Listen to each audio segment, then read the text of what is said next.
So we're addressing the question of how we got the Bible, and we looked last time at the Old Testament and saw how it came into being. This time we'll look at the New Testament, and in the same way the Old Testament kind of had three sections, so the New Testament also has three sections: the Gospels, the letters of Paul, and then the general letters, which include John's letters, James, Jude, Peter's letters, Revelation, and depending on what you think of Hebrews, that could either go in the Paul section or the general section. Let's talk the Gospels. How did the Gospels come about? In the 50s and 60s, Mark or Matthew was either the first one written, depending on your preference. I kind of tend to lean towards the Matthew theory, but there are many respected scholars who believe that Mark was the first book to be written, and we know that was sometime in the late 50s, early 60s, most likely. Luke was written somewhere between 60 and 62. It is a two-parter. It's the book of Luke and then Acts, which kind of compiled into one story. And Acts ends before Paul's executed in 67, and so most people will put it back between 60 to 62, with John being, some people say the 60s, but most lean towards 70s, 80s, or 90s AD. And what happened was, pretty quick, these four Gospels were bound together, and by the 90s, people were quoting from the Gospels, and by the early hundreds, it was definitely being circulated as one volume. As a matter of fact, by 115, it was called the Gospel, and by 180, it was settled that this was the official account of Jesus, that these four compiled this one account of Jesus Christ.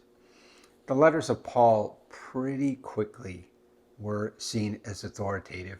He wrote them from 48 AD to 65 AD, and they were compiled pretty quickly. Some people think Philemon compiled them. Some people think Timothy compiled them, and some people just say, well, we really don't know.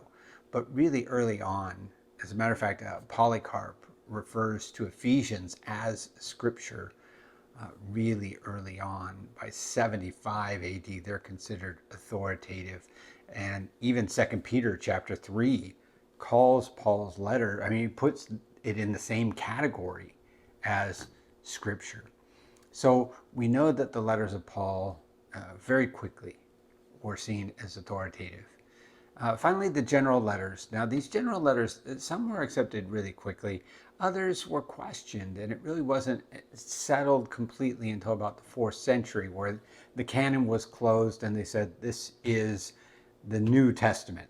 This is the final number of books that are going to be in the New Testament. How did they come to that decision? What was the criteria for the canon?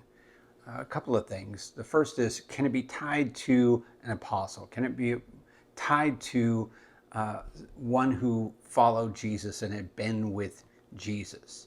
And you look at one like Mark, which is written by John Mark, but it is accepted even from the earliest history that this was Peter's account written down by John Mark.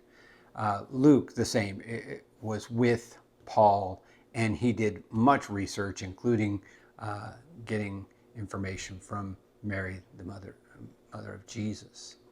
So can it be attached to the original people who were with Jesus, the original apostles, the disciples, those first disciples? That was the first criteria. Second criteria, was it considered authoritative from the very beginning?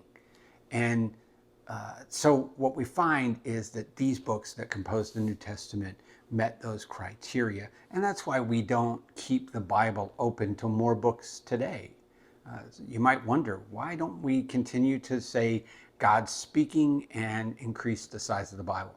Because the New Testament, the criteria was, could we tie it back to somebody who had been with Jesus? And if not, the canon was closed to any future books, no matter how profitable they might be.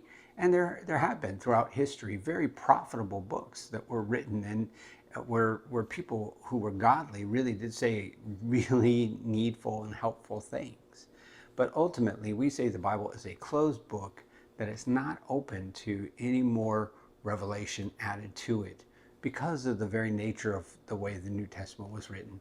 It was the prophets of the Old Testament, it was the disciples and apostles of the New Testament. And being that those are gone by the wayside, in that way, that kind of revelation where God is speaking right through people, through inspiring them to write words, we say that this current scripture is closed.